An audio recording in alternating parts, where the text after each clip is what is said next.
আসসালামু আলাইকুম। আমাদের চ্যানেলে আপনাদেরকে স্বাগতম। আজকে আমরা জানবো কীভাবে পোলার প্যারট মাছের ব্রিডিং করাতে হয় এবং বাচ্চাদের ঠিকভাবে যত্ন নিতে হয়। মাছ প্রেমীদের জন্য ভিডিওটি খুবই উপকারী হবে এবং সফলভাবে পোলার প্যারট ফিশের ব্রিডিং করাতে খুব সাহায্য করবে। পোলার প্যারট সাধারণত শান্ত স্বভাবের মাছ, তবে ব্রিডিং টাইমে এরা একটু অ্যাগ্রেসিভ হয়ে যায় এবং ট্যাঙ্ক মেটদের সচরাচর আক্রমণ করার চেষ্টা করে।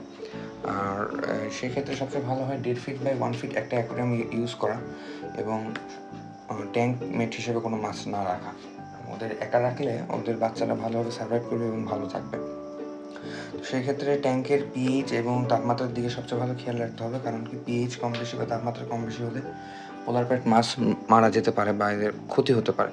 তো সেক্ষেত্রে পিএইচের ক্ষেত্রে 6.5 থেকে 7.5 পর্যন্ত হলে সবথেকে ভালো হয় এবং তাপমাত্রার ক্ষেত্রে 26 থেকে 28 ডিগ্রি সেলসিয়াস। গোল্ডফিশ যেমন ঠান্ডা পানির প্রিয় মাছ, তেমন ঠিকই তার বিপরীত পোলার প্যারট। কারণ কি এর হচ্ছে তাপমাত্রা যদি দেখা যায় 26-এর নিচে চলে আসে, এদের গায়ের রঙটা হচ্ছে অনেকটা ফ্যাকাশে হয়ে যায় এবং অল্প কিছুদিনের মধ্যে মৃত্যুবরণ করতে পারে। সো হিটার খুব গুরুত্বপূর্ণ।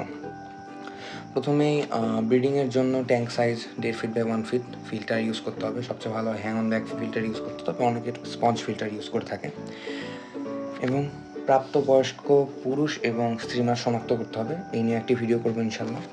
তবে প্রথমে খেয়াল রাখতে হবে যেন মাছের পেয়ারিংটা হয়। এরা পেয়ারিং করে মূলত বাচ্চা করে থাকে। একবার পেয়ারিং হয়ে গেলে মোটামুটি 15 দিনের মধ্যে ডিম দিয়ে দেয় এবং আমার এই মাছ যে দেখতেছেন, এই মাছ হচ্ছে 15 দিনের মধ্যে ডিম দিয়েছিল এবং বাচ্চাগুলো দেখা যাচ্ছে, কিছু কিছু বাচ্চা ঘুরে বেড়াচ্ছে এবং 5-6 দিনের মাথায় বাচ্চা ফুটছে। একবার ডিম দিলে মাছ দুটোকে অন্য ট্যাঙ্কে সরিয়ে ফেলতে পারেন যদি আপনার মনে হয় যে মাছ খেয়ে ফেলবে বাচ্চাগুলো। তবে সচরাচর খায় না, আমার মাছগুলো বাচ্চা খাচ্ছে না এবং তারা যথেষ্ট কেয়ার করতেছে। বাচ্চা বাইরে বেরোলে হাঁড়ির ভিতরে, মানে এর প্রসেসটা অনেক সুন্দর, অসম্ভব সুন্দর একটা প্রসেস। বাচ্চা যখন দেখা যায় যে হাঁড়ি থেকে বের হয়ে যাচ্ছে বা ছোটাছুটি করছে বা যখন মনে হচ্ছে যে সেফ না, তখন এই যে বাচ্চা উঠায় নিয়ে যায় ভিতরে রেখে দেয়। আপনি দেখতে পারলেন যে বাচ্চাটা ভিতরে নিয়ে মানে নিচ থেকে সারফেসে ছিল, ওগুলো উঠায় নিয়ে যায়, রেখে দিচ্ছে। ওই যে বাচ্চা দেখা যাচ্ছে। তো সেই ক্ষেত্রে অনেক ক্ষেত্রে অনেক প্যারেন্টস থাকে যারা কেয়ার করে না, তারা অনেক সময় বাচ্চা খেয়ে ফেলে। তো সেক্ষেত্রে সরিয়ে ফেলবেন, লক্ষ্য রাখতে হবে কিছুদিন। ডিম দেওয়ার 3 থেকে 5 দিনের মধ্যে দেখা যায় যে বাচ্চা ফুটে যায়। এই সময়টাতে ট্যাঙ্কের পানি পরিবর্তন না করাই ভালো, কারণ কি ট্যাঙ্কের পানির পিএইচ উল্টাপাল্টা হলে বাচ্চা অনেক সময় মারা যায়। তবে পানি যদি খুব সমস্যা মনে হয়, কিছু পানি চেঞ্জ করা যায়। আর ট্যাঙ্কে আলো হালকা রাখতে হবে, যেন হাইডিং প্লেসটা ভালো রাখতে হবে। অতিরিক্ত শব্দ বা কম্পন ট্যাঙ্কে করা যাবে না। বাচ্চারা প্রথমে একদম ছোট হবে, তাই ইনফোসিরা বা লিকুইড বেবি ফুড ব্যবহার করা যায়। তারপর ধীরে ধীরে ব্রাইন শিম্প বা পাউডার ফিশ ফুড ইউজ করা যায়।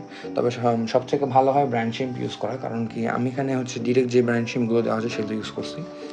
তবে ডাফনিয়া ইউজ করা যাবে না। ডাফনিয়ার ক্ষেত্রে কিছু কিছু ডাফনিয়া, বড় ডাফনিয়াগুলো গেলে বাচ্চার পেটে গিয়ে সেগুলো বাচ্চার পেট ছিদ্র করে ক্ষতিগ্রস্ত করতে পারে। এরপরে বাচ্চার যত্ন এবং স্বাস্থ্য নিয়ে কিছু কথা বলবো। বাচ্চাদের স্বাস্থ্য ঠিক রাখতে প্রতিদিন অল্প পরিমাণে পানি বদলাতে হবে। প্রতিদিন না বদলালে সপ্তাহে কিছু করবেন। আমি আজকে ট্যাঙ্কের পানি কিছুটা পরিবর্তন করছি। প্রতি সপ্তাহে খাবার একটু একটু করে পরিবর্তন করতে হবে, যেন পুষ্টির কোনো ঘাটতি না হয়, ঠিকভাবে পুষ্টি পায়। আবার যে 3-4 সপ্তাহ পর বাচ্চারা বড় হতে শুরু করবে এবং ধীরে ধীরে বড় ট্যাঙ্কে ট্রান্সফার করতে হবে। তবে একটা বিষয় কি, যে বাচ্চাগুলোর গ্রোথ খুব স্লো। এরা গ্রোথ হতে প্রচুর টাইম লাগতেছে। স্পেশাল কেয়ার হিসেবে বাচ্চাদের গ্রোথের জন্য প্রথমবার হিসেবে ট্যাঙ্কে কম বাচ্চা ফুটেছে।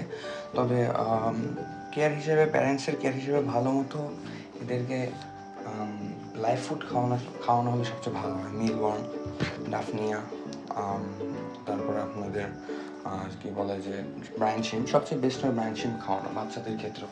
তবে গ্রোথ যেহেতু স্লো, গাপ্পি, মলি এই টাইপের মাছ না, গ্রোথ স্লো হয়।